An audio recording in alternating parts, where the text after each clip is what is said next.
बच्चों, अब तक के चर्चा में हमने 4 मृदा प्रकारों के बारे में जानकारी प्राप्त की।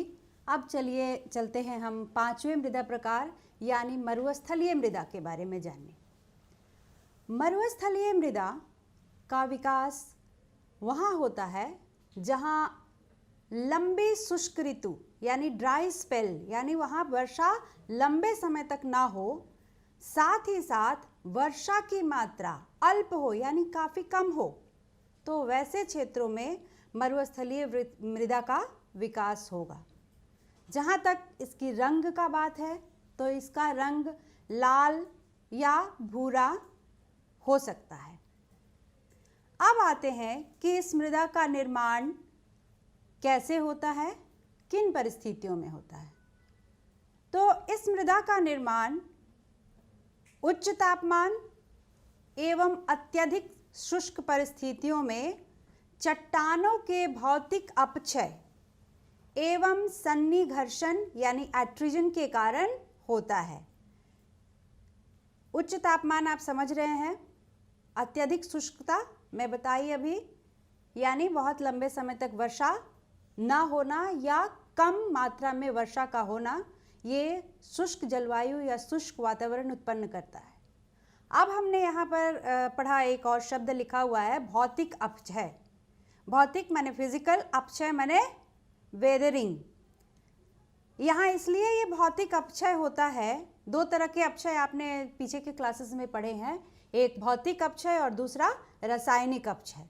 तो भौतिक अपक्षय यहाँ इसलिए होता है क्योंकि यहाँ जल का अभाव है और उच्च तापमान है। तो उच्च तापमान में क्या होगा, चट्टानें फैलेंगी, और हम जानते हैं कि मरुस्थलीय प्रदेशों की ये विशेषता होती है कि जब तापमान दिन के समय काफ़ी ऊंचा होता है तो चट्टानें फैलती हैं, लेकिन इसके ठीक विपरीत रात में जब तापमान गिरता है और काफ़ी कम हो जाता है तो उसी हिसाब से चट्टानें सिकुड़ती है, और फैलने और सिकुड़ने के इस प्रक्रिया के दौरान भौतिक अपक्षय की क्रिया संपन्न होती है। तो इसीलिए यहाँ स्पष्ट किया गया है कि भौतिक अपक्षय। अब आते हैं दूसरे शब्द सन्निघर्षण के बारे में कि एट्रिजन या सन्निघर्षण क्या होता है।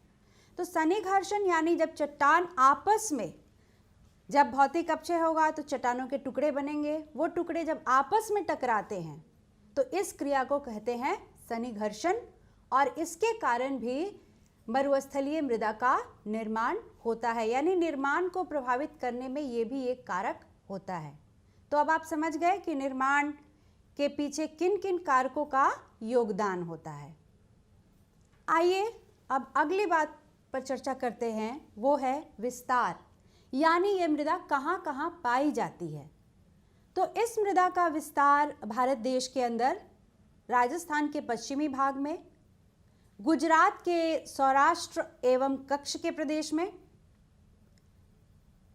हरियाणा के पश्चिमी भाग में, और साथ ही साथ पंजाब का जो दक्षिणी इलाका है वहाँ पर हमें इस प्रकार की मृदा का विस्तार देखने को मिलता है।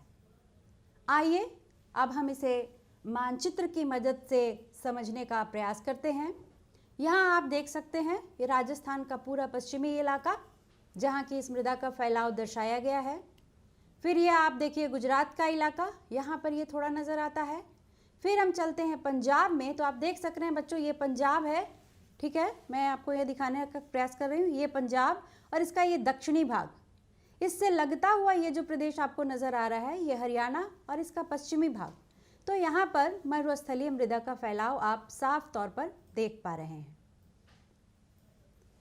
अब चलिए हम गठन के बारे में बातें करते हैं कि किन तत्वों से इस मृदा का निर्माण होता है।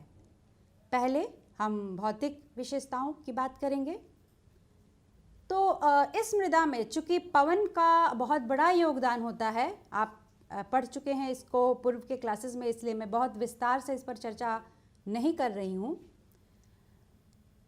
तो पवन के कार्य के कारण इस मृदा में संस्तर का अभाव होता है। चूँकि ये मृदा लगातार एक स्थान से दूसरे जगह पर अपना स्थान परिवर्तित करते रहती है, हवा के तेज गति बहाव के साथ, तो इसलिए इसमें मृदा संस्तर का अभाव पाया जाता है। इसमें बालू की प्रधानता होती है और इसके साथ ही साथ इसमें चट्टानों के टुकड़े कंकड़ और पत्थरों के रूप में भी बहुलता से देखे जा सकते हैं। अब बात करते हैं रासायनिक गठन के बारे में।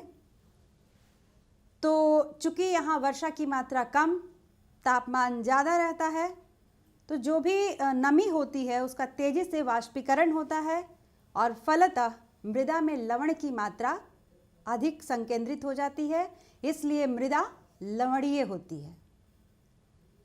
रासायनिक तत्वों में प्रधानता होती है फॉस्फेट की और लोहांश की भी सामान्य मात्रा यहाँ पर पाई जाती है। जिन रासायनिक तत्वों की कमी यहाँ दिखती है उसमें है नाइट्रोजन, ह्यूमस। स्वाभाविक है, चूँकि यहाँ वनस्पति ना के बराबर रहता है तो ह्यूमस की मात्रा भी कम होगी।